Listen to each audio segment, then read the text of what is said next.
April મહિનાની 5 કે 7 કે 8 તારીખે ચૂંટણી જાહેર થઈ જાય એવી લગભગ સંભાવનાઓ છે। જો ભાગી ન જાય તો આ પાછા બીકણા બહુ છે, છટકાવી ન જાય તો કદાચ 5 કે 7 તારીખે ચૂંટણી જાહેર થવાની છે।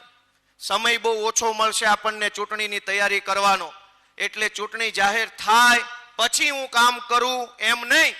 ચૂંટણી જે દિવસે થાય હોય તે દિવસે થાય, ભાજપ વાળાને પાડી દેવાના છે એવી માનસિકતા સાથે આજથી તૈયારીમાં આપણે બધા લાગી જવાનું। મેચ જેવી મેચ એકતરફી થઈ જાય તોય જોવાની મજા ન આવે। અહીંયા તો આખી સરકાર એકતરફી થઈ ગઈ છે, વિચાર કરો કે આમાં શું મજા આવે। અને સરકાર આખી એકતરફી, એક બાજુ 182 માંથી 160 જેટલા ધારાસભ્યો એમના, મજા તો એમને નથી આવતી। એ લોકો અંદરથી કંટાળ્યા છે પણ અમને ઠોહા માર્યા કરે। તમે બોલજો વિધાનસભામાં 3 નંબરના પ્રશ્ન ઊભા થાવ। નમસ્કાર મિત્રો, કિસાન સંદેશ ચેનલમાં આપનું સ્વાગત છે। મિત્રો, આ વિડીયો ખાસ છેલ્લે સુધી જોવા માટે આગ્રહ કરું છું, કારણ કે ગોપાલ ઇટાલિયાએ અરવિંદ કેજરીવાલજીની હાજરીમાં જે ભારતીય જનતા પાર્ટી ઉપર આકરા પ્રહારો કર્યા છે તે ખરેખર સાંભળવા જોઈએ। મિત્રો, આ જે કાર્યકર્તાઓનું સંમેલન છે તેની અંદર ગોપાલ ઇટાલિયાએ જે વાત કરી છે તે વાત ખૂબ જ મહત્વની છે, કારણ કે ગોપાલ ઇટાલિયાએ કાર્યકર્તાઓના ઉત્સાહને વધારવાનું કામ કર્યું છે। શું કહ્યું છે ગોપાલ ઇટાલિયાએ અને તેમની વાત સાથે તમે સહમત છો કે નહીં? જ્યારે આવનારી ચૂંટણી સેમીફાઇનલ છે અને 2027માં ફાઇનલ રમશે, ત્યારે આમ આદમી પાર્ટી ગુજરાતમાં શું કરી શકશે તેનું આ વિડીયોના કોમેન્ટ બોક્સમાં ચોક્કસથી અમે જવાબ આપજો। સાંભળીએ ગોપાલ ઇટાલિયાએ શું કહ્યું છે। ચાલશે એવું વર્ષો સુધી જ્યાં કહેવામાં આવ્યું એ જ ગુજરાતની અંદર હજળબમ રીતે આમ આદમી પાર્ટી આપણે બધાએ ચલાવીને બતાવી છે અને આગળના દિવસોમાં દોડાવીને બતાવીશું। દોસ્તો, આ આપણી એક સામાન્ય માણસની તાકાત છે કે સત્તામાં બેઠેલો માણસ ઊંચી ખુરશીએ બેઠો હોય એટલે એને એમ લાગે કે નાના માણસો કંઈ નહીં કરી શકે।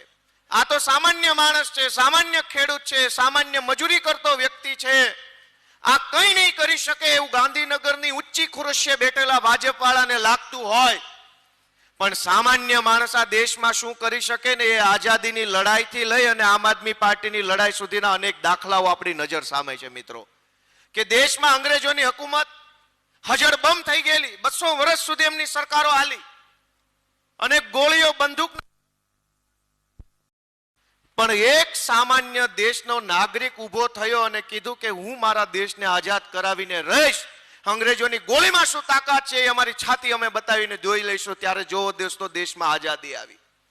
અને એટલે એવું કહેવાયું છે કે નાનો માણસ જે ધારે એ થાય, પણ નાનો માણસ ધારે તો આજ દેશના ગુજરાતના કરોડો નાના માણસોને વિનંતી કરવા માટે આમ આદમી પાર્ટી આવી છે। કે આમ આદમી પાર્ટીના મંચ ઉપર બેઠેલા સૌ આગેવાનો શા માટે લડાઈ લડે છે? ગોપાલભાઈ કે ચૈતરભાઈ કે ઈશુદાનભાઈ કે અમારા તમામ આગેવાનો જેટલી શક્તિ, જેટલી બુદ્ધિ, જેટલું બળ ભાજપની સામે લડવામાં લગાવી, જેલ શા માટે? અમે વેપાર કરીએ, કરોડો કમાઈએ, થોડાક કલેક્ટરને, થોડાક મામલતદારને, થોડાક ધારાસભ્યને કવર મોકલાવીએ અને મજાનું જીવન જીવી શકે એમ છીએ કે નહીં? કયો છે બધા? કયો ભાઈ, મજા આવે એવું જીવન જીવી શકે એમ છીએ કે નહીં?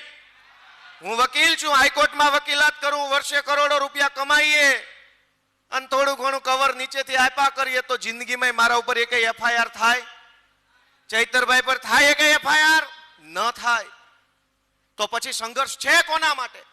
અમારા પોતાના માટે, ગોપાલભાઈ માટે કે ઈશુભાઈ માટે કે કેજરીવાલ સાહેબ માટે કે મનોજભાઈ માટે નહીં, ગુજરાતના છેવાડાના માણસ માટે થઈને સંઘર્ષ કરવા આવેલા લોકો અત્યારે અહીંયા મંચ ઉપર બેઠા છે, જેને પોતાના માટે નહીં, લોકો માટે કંઈક કરવું છે। પોતાના માટે કરવું હોત, અમીર થઈ જવું હોત, પૈસાવાળા થઈ જવું હોત, ખુરશીઓ ઉપર, ઊંચી ખુરશીઓ ઉપર બેસવું હોત, સારી મહેલોમાં રહેવું હોત, તો ભાજપ પાર્ટી છે જ ઊભું ડોકું હલાવો એટલે તરત લઈ લે છે ટેકાના ભાવે કે હાલો જે જોઈએ આપી દઈશું। પણ જેણે જિંદગીમાં ઊભું ડોકું નહીં, આડું ડોકું કે નહીં, તમારી તાનાશાહી નહીં હાલે, ગુંડાગર્દી નહીં હાલે, તમારું દમન નહીં ચાલે, તમારામાં જે તાકાત હોય અમારા ઉપર અજમાવી લો, છતાંય અમે જો ઉગીને ઊભા ન થઈ જઈએ તો કહેજો કે આ ખેડૂતના દીકરા નહોતા।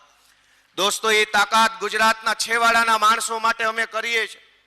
તમારી પાસેથી એટલી આશા છે કે તમને એમ લાગે કે આ ચૈતરભાઈ વસાવાને મજબૂત કરવા જોઈએ, તો તાલુકા જિલ્લા પંચાયતની ચૂંટણીમાં તમારા ગામમાં જે કાંઈ આમ આદમી પાર્ટીનો ઉમેદવાર ઉભો હોય ને એની સામે ઝાડુનું બટન દબાવી દેજો. તમે આપેલા મતથી ચૈતરભાઈ વસાવાના હાથ મજબૂત થશે. તમે એમ લાગે કે ઈશુદાન ગઢવીને મજબૂત બનાવવા જોઈએ, પ્રવીણભાઈ રામને મજબૂત બનાવવા જોઈએ, તો તાલુકા જિલ્લા પંચાયતની ચૂંટણીની અંદર મિત્રો ઝાડુનું બટન દબાવી દેશો તો તાકાત અહીંયા મંચ ઉપર બેઠેલા નેતાઓને મળશે અને એ તાકાતના ઉપયોગથી ગુજરાતની જનતાનું ભલું કરી શકાશે. તમારું મન એમ કે આ ગોપાલ ઇટાલિયા મજબૂત બનવો જોઈએ, એના હાથ મજબૂત થવા જોઈએ, તો તમારા વિસ્તારમાં સ્થાનિક સ્વરાજ્યની, તાલુકાની, જિલ્લાની, નગરપાલિકાની ચૂંટણીઓની અંદર આમ આદમી પાર્ટીને દોસ્તો લઈ આવો. મિત્રો, સરકારની હાલતની વાત કરું કે વિસાવદરના મહાન ખેડૂતોએ મારી જેવા એક સામાન્ય માણસને ધારાસભ્ય બનાવ્યો અને હું ગયો ગાંધીનગર. મેં ત્યાં જે ધારાસભ્યોની, ભાજપના નેતાઓની, સરકારની હાલત જોઈ છે એ બહુ દયનીય હાલત છે. મિત્રો, સરકારમાં કોઈ પણ નેતાનું કશું જ ઉપજતું નથી. હમણાં ગુજરાતની ભાજપની સરકારે એક પરિપત્ર બહાર પાડ્યો અને પરિપત્રમાં સરકારી અધિકારીઓને એવી વિનંતી કરી કે ભાઈ સાહેબ બાપા, તમે અમારા ભાજપના ધારાસભ્યોનું માન સન્માન જાળવો, કંઈક ફોન બોન ઉપાડો, ફોટા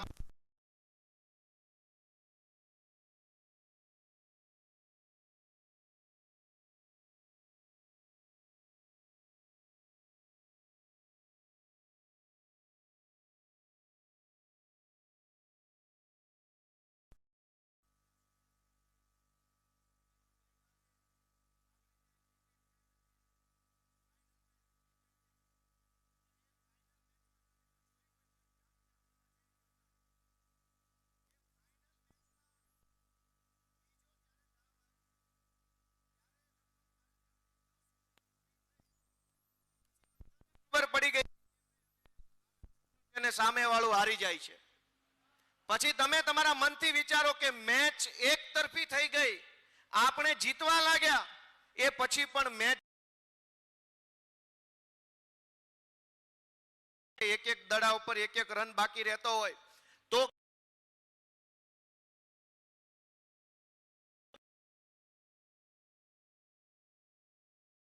લોકો જીતી જવાના છે. અને એટલે એક તરફી મેચ થઈ ગઈ તો જોવાની મજા ન આવે. એમ થાય કાંઈ વાંધો નહીં, હવે તો જીતી જ જવાના, હવે શું જોવાનું. જો મેચ જેવી મેચ એક તરફી થઈ જાય તો જોવાની મજા ન આવે. અહીંયા તો આખી સરકાર એક તરફી થઈ ગઈ છે. વિચાર કરો કે આમાં શું મજા આવે. અને સરકાર આખી એક તરફી, એક બાજુ 182 માંથી 160 જેટલા ધારાસભ્યો એમના, મજા તો એમને નથી આવતી.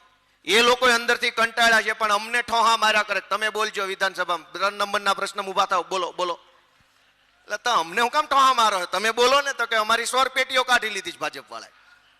હવે જેને ભાજપમાં લેવાનું એનું ઓપરેશન કરીને ગળામાંથી પેટીઓ કાઢ લે છે, બોલવાનું એક શબ્દ નહીં. તો દોસ્તો, આ પરિસ્થિતિને બદલવી હોય તો એકમાત્ર રસ્તો છે આમ આદમી પાર્ટી. આજથી કેટલાય વર્ષોથી આપણે અનેક નેતાઓને ચૂંટણીમાં જીતાડતા આવ્યા છે. ક્યારેય કોઈ નેતાઓએ આપણા જીવન સાથે જોડાયેલા મુદ્દા ઉપર કામ નથી કર્યું. દરેક માણસ આવે ચૂંટણીમાં, હિન્દુ, મુસલમાન, ભારત, પાકિસ્તાન, અફઘાનિસ્તાન, બોલિવૂડમાં આ ફિલ્મ આવી ગયું, અહીંયા ઓલું થઈ ગયું, ચૂંટણી પૂરી.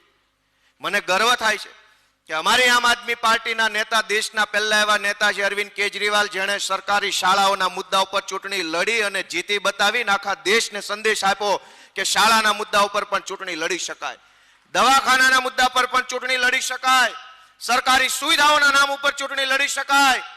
એવો સંદેશ દેશમાં પહેલી વખત અરવિંદ કેજરીવાલજી આપ્યો. હું એમનો ખૂબ ખૂબ આભાર વ્યક્ત કરું છું દોસ્તો.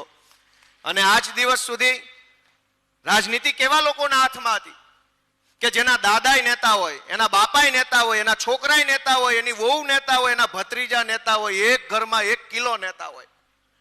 આપણા હાથમાં શું આવે? ઝંડો, ખાલી પાર્ટીનો ઝંડો ફેરવા કરો. નેતા તો કે નેતાના છોકરા નેતા બને.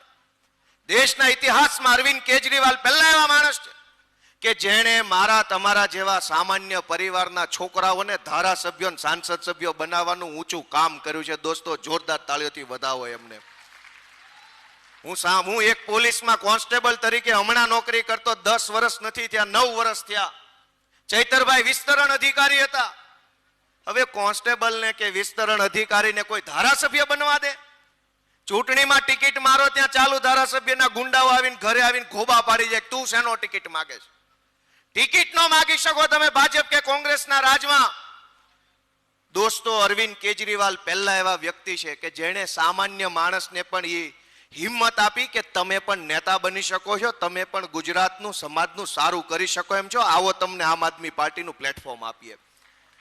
અને દોસ્તો, એટલે જ હું તમને બધાને એક વિનંતી કરવા માંગુ છું કે જ્યાં સુધી નેતાના ઘરમાંથી નેતા, એના છોકરા નેતા, એના છોકરા નેતા, એના છોકરા નેતા બનશે, ત્યાં સુધી આપણું ભલું ક્યારેય થવાનું નથી. કેમ કે નેતા તો એના છોકરાનું જ ભલું કરવા માંગે છે. જે દિવસે મારા, તમારા, આપણા જેવા સામાન્ય પરિવારના ઘરમાંથી નેતા બનવા લાગશે ને, તે દિવસે ગુજરાતનું ભલું કરતા કોઈ રોકી નહીં શકે મિત્રો. અને એટલે આપણે બધાએ જવાબદારી લેવાની છે કે આવનારી સ્થાનિક સ્વરાજ્યની ચૂંટણીમાં આપણા જેવો સામાન્ય માણસ જીતવો જોઈએ.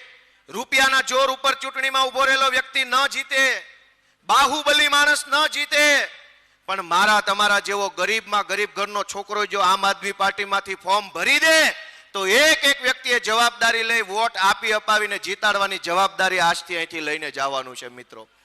જે દિવસે આપણા જેવા સામાન્ય માણસો, અને તમે જુઓ કે આ ચૈતરભાઈ ને મારી જેવા સામાન્ય માણસો ધારાસભ્યો બન્યા તો મજા આવે છે કે નહીં? કયો જઈ મજા આવે છે કે નહીં?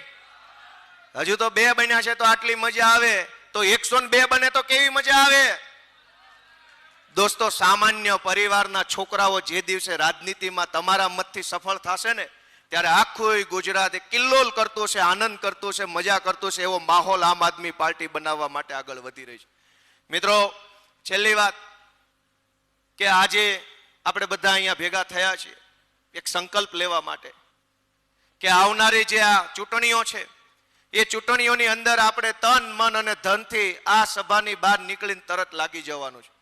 કદાચ અંદાજ એવો છે કે 26મી 25મી તારીખે વિધાનસભાનું સત્ર પૂરું થાય છે, એટલે માર્ચ મહિનાની, એપ્રિલ મહિનાની 5 કે 7 કે 8 તારીખે ચૂંટણી જાહેર થઈ જાય એવી લગભગ સંભાવનાઓ છે. જો ભાગી ન જાય તો, આ પાછા બીકણા બહુ છે, છટકાવી ન જાય તો કદાચ 5 કે 7 તારીખે ચૂંટણી જાહેર થવાની છે. સમય બહુ ઓછો મળશે આપણને ચૂંટણીની તૈયારી કરવાનો, એટલે ચૂંટણી જાહેર થાય પછી હું કામ કરું એમ નહીં. ચૂંટણી જે દિવસે થાય હોય તે દિવસે થાય, ભાજપ વાળાને પાડી દેવાના છે એવી માનસિકતા સાથે આજથી તૈયારીમાં આપણે બધાએ લાગી જવાનું છે મિત્રો. આપ સૌનો હૃદયપૂર્વક ખૂબ ખૂબ આભાર. ભારત માતા કી. મિત્રો, આ વિડીયો છેલ્લે સુધી જોયો આપનો ખૂબ ખૂબ આભાર. ગોપાલ ઇટાલિયાનું આ ભાષણ તમને કેવું લાગ્યું છે? આ વિડીયોના કોમેન્ટ બોક્સમાં ચોક્કસથી અમને જણાવવા નમ્ર વિનંતી. મિત્રો, આવા જ વિડીયો જોવા માટે, આમ આદમી પાર્ટીના નેતાઓના વિડીયો અને ભાષણ સાંભળવા માટે આ ચેનલને હજી સુધી જો તમે સબસ્ક્રાઇબ ના કરી હોય તો સબસ્ક્રાઇબ કરી લો, બાજુનું બેલ આઇકોન પ્રેસ કરી લો, જેથી કરીને સૌથી પહેલાં વિડીયોના નોટિફિકેશન તમને મળતા રહે. હાલ આ વિડીયોમાં બસ આટલું જ. હવે મળશું કાલે એક નવા વિડીયો સાથે, નવી વાત સાથે. હાલ અમને રજા આપશો. ભારત માતા કી જય. જય જવાન, જય કિસાન.